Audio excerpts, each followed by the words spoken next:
ओम शांति। आप सभी ब्राह्मण कुलभूषणों को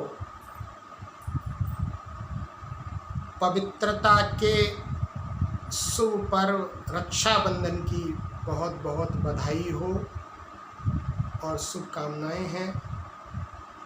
आप सभी को रक्षाबंधन पवित्रता के बंधन की मुबारक हो।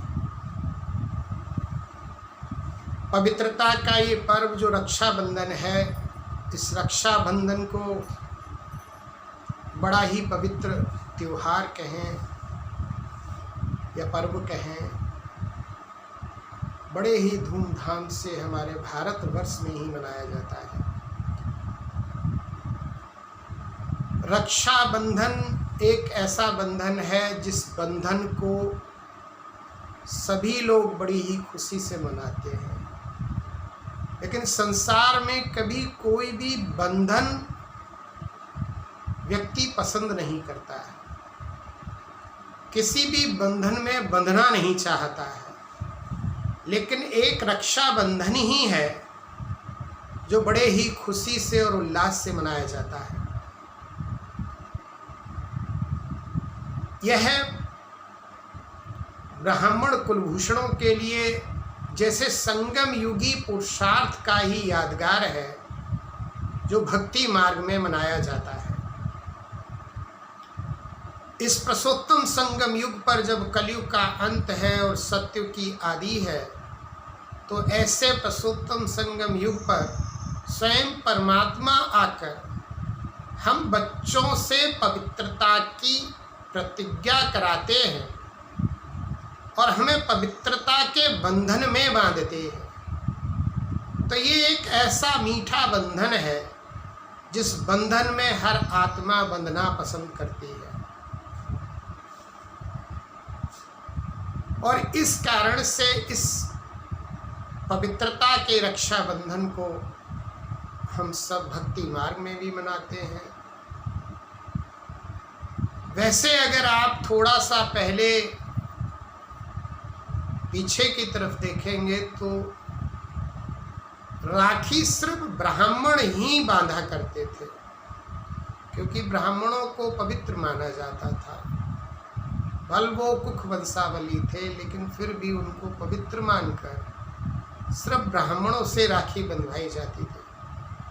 धीरे धीरे ये पवित्रता का बंधन भाई बहनों का बंधन हुआ, और फिर बहनें अपने भाई की कलाई पर राखी बांधती हैं और अपनी रक्षा के लिए उनसे प्रतिज्ञा कराती हैं। और विचार करने की बात है, क्या छोटा भाई हो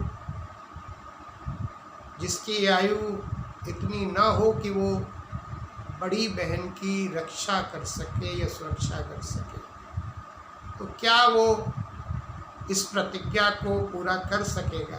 लेकिन एक रस्म बनी आती है। दरअसल हमें स्वयं ही स्वयं से अपनी रक्षा करनी है। सही माने में हमें और किसी से भी सुरक्षा और रक्षा की आवश्यकता नहीं है। दरअसल सही मायने में हम सब 5 विकारों से असुरक्षित है, तो हमें स्वयं ही स्वयं से रक्षा चाहिए।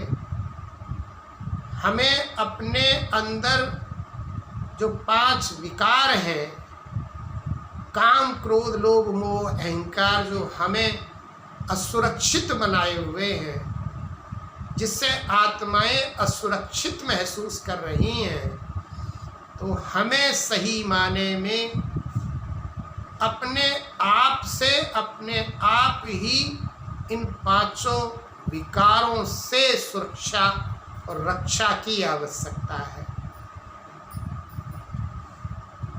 इसके लिए परमपिता परमात्मा आकर हम सबको पवित्रता की प्रतिज्ञा कर कहते हैं, बच्चे अपने अंदर इन 5 विकारों को प्रवेश नहीं होने दो। इनसे अपनी रक्षा करनी है तो पवित्र बनो, योगी बनो, जिससे हम आत्माएं अपने आप को सुरक्षा का अनुभव कर सकें।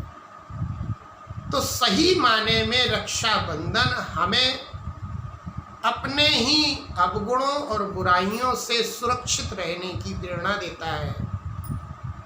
हमें खुद ही अपनी स्वयं की स्वयं से रक्षा करनी है, तब ही सही माने में हमारा रक्षाबंधन कहलाएगा।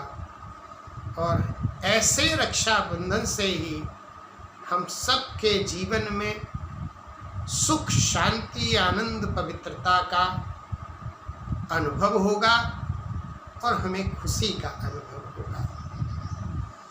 ये सावन का महीना है, कितना अच्छा ये वातावरण होता है। रक्षाबंधन से पहले कहा जाता है ये शिव का मास है। वैसे भी कहते हैं पुरुषोत्तम संगम युग शिव बाबा का ही मास कहें नहीं बल्कि संगम युग कहलाता है। ये युग ही शिव बाबा का युग है। फिर स्थूल में दिखाते हैं कि इस मास में झूला झुलाया जाता है। तो सही माने में तो परमात्मा इस समय हमें सुख, शांति, आनंद, पवित्रता के झूले में झुला रहा है। और हम सब से उसके बाद फिर रक्षाबंधन मनाया जाता है।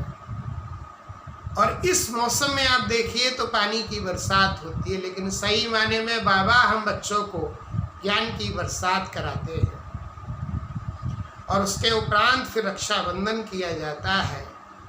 रक्षाबंधन में हम सभी पवित्रता की राखी बांधते हैं, क्योंकि हम सब आत्मा रूप से भाई भाई हैं और साकार में परमात्मा और अलौकिक पिता के नाते से हम सभी भाई बहन ठहरे। तो ऐसी सच्ची सच्ची राखी कहें कि ऐसे सच्चे मीठे पवित्र बंधन में हम सबको बंधकर सच्ची सच्ची रक्षाबंधन मनानी है। और फिर खुशियाँ मनाई जाती हैं। इसमें हम तिलक लगाते हैं। तिलक भी कहते हैं कि ये हमारा स्वराज्य का तिलक है। माना परमात्मा हमें ऐसा अविनाशी स्वराज्य का तिलक देते हैं जिससे हमारा कोई भी मन, बुद्धि, संस्कार या कर्मेंद्रिय हमारा राज्य नहीं छीन सकते। और बाबा हमें रोज मुरली में मीठे बच्चे कहे मुख मीठा कराते हैं। वहाँ स्थूल मिठाई खिलाते हैं, यहाँ परमात्मा हमारा मुख ही मीठा कर देते हैं। जो हम कड़वे थे, जो हम कड़वे बोलते थे, अब परमात्मा के मीठे वाक्य, महावाक्य सुन बाबा हमें मीठे मीठे सिकलते बच्चे कहे, मीठे बच्चे कहे मीठा बना देते हैं। तो ऐसा बाबा हमारा मुख मीठा करते हैं और पवित्रता की राखी बांधते हैं, पवित्रता के बंधन में बांधते हैं। तो ऐसी रक्षाबंधन की आप सभी को मुबारक हो, मुबारक हो, मुबारक हो। ओम शांति।